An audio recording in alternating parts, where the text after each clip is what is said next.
อยู่ในถุง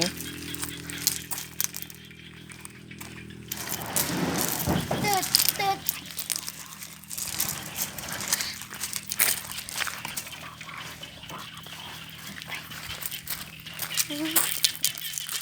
อันนี้เป็นห้องนอนอันนี้เป็นห้องลิงแล้วค่ะห้องที่สองเป็นห้องหับแค่ห้องเทิงก็เป็นห้องนอนทำไมนี่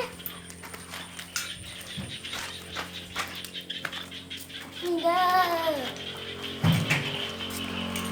ห้องทับแค่ห้องครัวมองได้บ่หูเด้อห้องนี่ห้องครัวห้องปูนี่มองห้องครัวห้องครัวทางนี้ไปซื้อทางนี้